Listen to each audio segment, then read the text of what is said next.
And back on Talk of the Town, and I actually invited our next guest on because I was looking for a reason to do some day drinking, and I didn't want anybody to judge me. So that's why she's here, as we bring in Jamie Duffy from Driftless, Glen Distillery and Restaurant in Baraboo. And welcome on in, Jamie. Thank you. Yeah, thanks for coming on in, and we'll get to that bottle that's sitting there in just a little bit. But could you share with us at least what is Driftless Glen Distillery and the restaurant? What is it all about? It's gorgeous, by the way. I mean, absolutely fabulous building. What's it all about? How did it come about?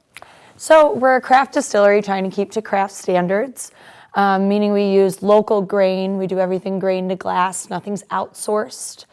And then we just wanted to make it more of an experience than just a place that makes booze. So we made an amazing restaurant, bar, tours, event space. It's right on the river.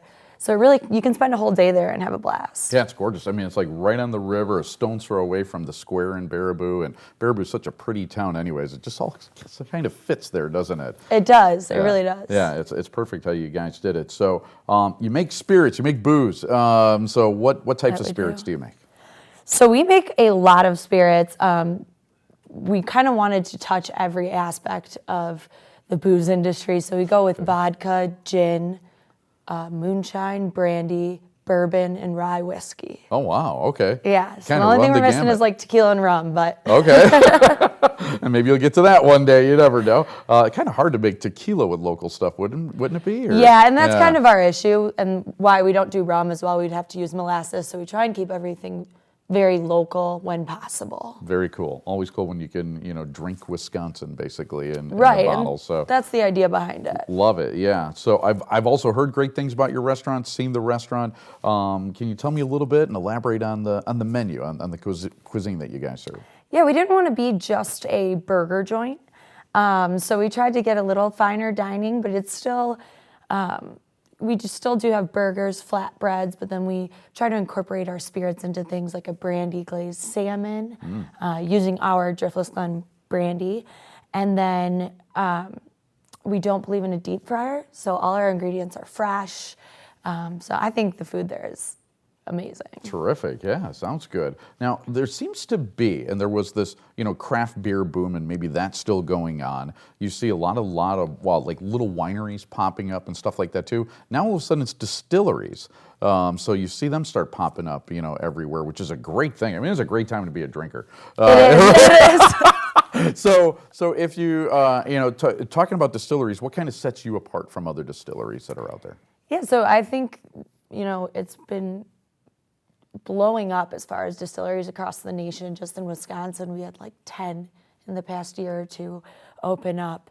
And I think the big difference is our whiskey production. So a lot of craft distilleries don't have the capital, so they can only put up 5 barrels a month or something like that. And with the whiskey shortage in America right now, because everyone's loving it and drinking it we're producing 8 barrels a day, which is averaging out, with some days we're not producing out of the year, averaging to about 2,000 barrels a year. Oh, wow. Okay. So very soon we'll be having whiskey all over. So if I'm not in Baraboo or didn't make the trip to Baraboo, where can I find your whiskey? Where can I find all of your spirits at?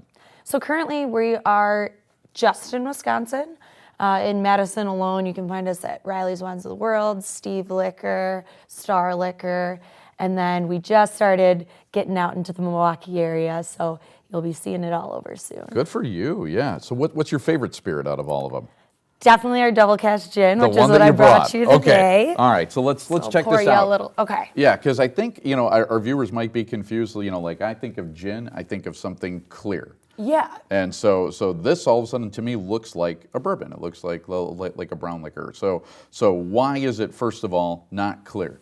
Well, so I am a whiskey girl. I couldn't drink gin at first, and I got into drinking gin by going through barrel-aged gins. So this comes as a clear spirit to start. What we do is we put it in a new charred oak barrel and then a used bourbon barrel, simultaneously age it. So it's really just the charred oak inside the barrel that's giving it that color.